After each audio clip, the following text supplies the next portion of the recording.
I called the police on my grandmother. To preface, Grandma had a stroke and a heat attack in late spring. While is most of the way healed, she still isn't back to herself 100%. I'd say maybe 90 to 95%. Her short-term memory is what was mostly affected. For instance, she still can't remember when all of her doctor's appointments are scheduled. She has been medically cleared to go back to all regular activities, handling money, up and down stairs, etc. However, she still has to take a driver's retest to determine if she can have her driving privileges back. This means that the rest of the family is supposed to split up driving duties for Grandma. But Grandma is much too impatient to wait for one of us to have a day off or get out of work so she can go run around. Mind you, when she grocery shops, she only buys groceries for that day and maybe 1 or 2 days after. I just found out that Grandma is driving herself around town and her children aren't actively doing anything to stop it. They are of the thought that, well, that is less work that I have to do. Granted, I don't think that she was caught, but now the police are aware of the situation and will be on the lookout for her. Many friends and family drive without a valid license. Usually because fines and fees for minor tickets are outrageous and they cannot afford to pay. But Grandma lost hers due to a serious medical issue. I seriously worry about her safety and the safety of others. The woman hasn't managed her own medication since her stroke and can't even drive a motorized wheelchair at the store. My spouse and one sibling know that I have done this, but I know for a fact that the rest of my family would be up in arms if they ever knew. Please tell me that I am not the off for anonymously calling the police. Ada, for not wanting my husband in the delivery room. I, 26F, am currently expecting a baby with my husband, 27M, and she is due this January. I have been forming my birth plan for a while now, and it states that I don't want my husband in the delivery room, but instead my mom. My reasoning is that I know men often become traumatized from watching their wives give birth and end up losing attraction after watching the birth. It happened to my mom and my mom's mom, and I don't want to ruin mine and my husband's sex life, so I felt like keeping him out of the delivery room is for the best. However, he is upset with me because he wants to be in the delivery room when our daughter is born. I've explained that it's for his benefit, but he doesn't want to hear it and is now questioning our future together since I don't want to let him be part of the birth. I've offered to let him come in after to cut the umbilical cord or see the baby in the hospital's nursery, but he says that isn't the same. My mom agrees with me that I'm making the right choice, but most of my friends say that I'm making a mountain out of a molehill and that my husband isn't the type to do that. I just want to keep my husband. Ada? H for refusing to give up my phone or turn off my music. I'm an 11-year-old boy. I go to public school, and I'm a bus rider, so that means crowded with a bunch of people. One day I was listening to music. It was a different phone. Anyway, I got on the bus as normal, but when I got to the elementary school, some kid couldn't find a seat, so they went to mine. My music was at full blast since my old phone was reasonably quiet and I didn't have headphones at the time, but this kindergartner said turn that down. I said no and she left. About a minute later she came back with a kid from the back and she said in a calm voice, turn that down, kid. I said okay. She left and I turned it back up. Just so you know, the bus driver was okay with this. I thought it was the end, but obviously it wasn't. The little kid came back and I said turn that down or I'll tell the bus driver. She then left and got the older kid again. Now the older girl said turn that down or give me your phone. We'll call her Lisa. Lisa then said, did you buy it? I said no, but did you buy it? She said no, but it's not yours and you're younger than me, so you've got to listen to me.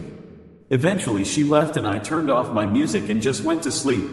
But strictly am I the jerk for refusing to turn off my music or give her my phone. Since then I have become friends with Liza and faked being friends with the little kid so she would leave me alone. I feel like the luckiest girl to have someone like him. So I have a knack for picking unhealthy relationships. My last relationship in particular did some damage emotionally and mentally that took me a while to work through and is still a work in progress. Luckily, I started dating someone 7 months ago that gets what I've been through, so he's been extremely patient with me and we talk through things that I get weird about. That's not why I'm here bragging ATM though, but I feel you need a little context. I've been horribly sick with COVID for 3 days now, yesterday being the absolute worst of it. Now I'm used to taking care of myself when sick and having little to no help from past experiences. When my boyfriend finally made it home last night, he immediately came into our bedroom and checked on me. He went and filled my glass with fresh water and brought me Tylenol and ibuprofen to take. He then asked me if there was anything he could do to try and help me feel a little better.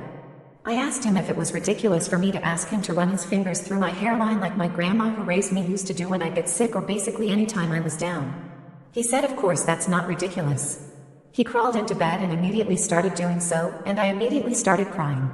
He asked why I was crying, and I explained that in the past a request like that would have been met with no or excuses of them trying to not get sick from me.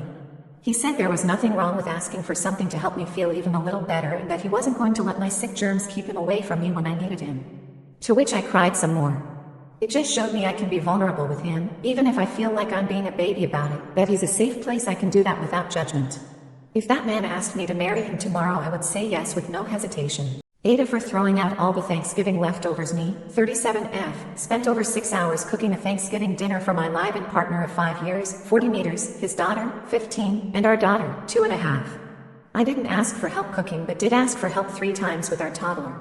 There are lots of things she can help me with in the kitchen, but occasionally when handling hot things, taking things in and out of the oven, I needed help. Dad would help for men, but seconds later his phone is in his face and his teenage daughter was oblivious with her face in her phone the whole night.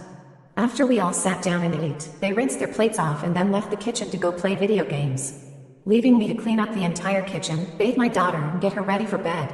Here's where I'm probably the While cleaning up, I didn't save any of leftovers.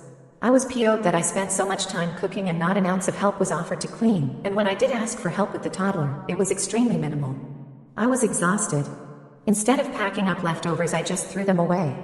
There really wasn't a lot left, so it wasn't a huge amount of food waste. The most I threw out was basically a whole pie. I didn't make a whole turkey.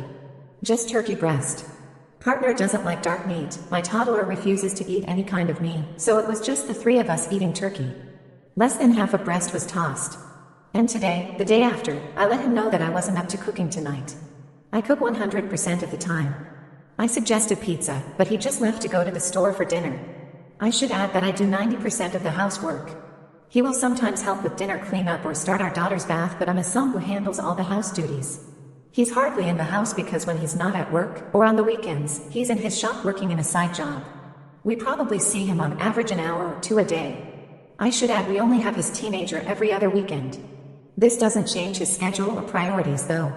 I'm probably the for the throwing the food away, but I think I just hit a breaking point. Ada for refusing to thank my partner after he yelled at me and threatened to rip up my dog's travel documents. Edit, we've been together 3+ years and I wouldn't say this is normal behavior for him. Not excusing it, but I think that's important to note. Context, we're visiting his, 30 meters, family in a high-risk rabies and screwworm country and found out we need an additional document by a vet here in order to fly back. I, 30F, asked if he could accompany me to the vet, which already annoyed him, since I don't speak the language, he doesn't either, but more so than me, and want to make sure we have all of the necessary documents. The vet cussed 2 papers, one which I knew we didn't need. He was bothered that I asked the woman at the counter to confirm what the second paper was for. Anyone with a dog knows how much each certificate CQN cost you. In the car, I said I would call the airline to confirm what was needed as the language barrier made communication difficult and I don't want to take any risks having to quarantine my dog. This bothered him and he started talking down to me in a rude tone, saying the vet's already answered our questions and that he took 40 minutes out of his day for this. I responded saying I don't get why he cares / is triggered by me wanting to double-check documents with the airline.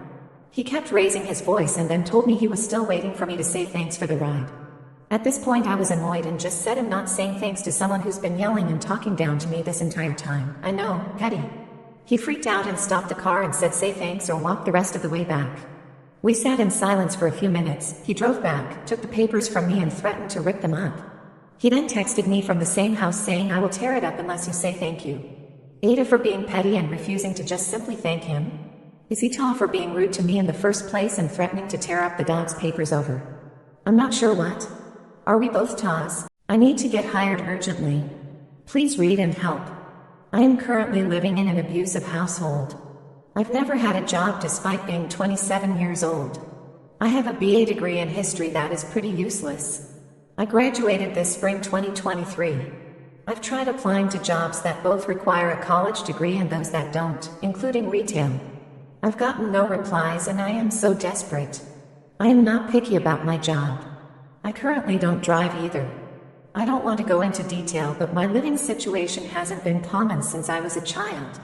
I know I should have fought to leave earlier, but I want to do so now. It's better late than never, and I simply do not know what to do. Please help me. I'm desperate and scared. I feel lost and hopeless. I write well, but I can't really do anything. I just need a chance to restart my life. I live in the south of Austin. I would gladly relocate if needed, but I need a salary that allows me to, obviously. I just want a chance. I am creative and I love music. I would love to land any job that would allow me to move out ASAP.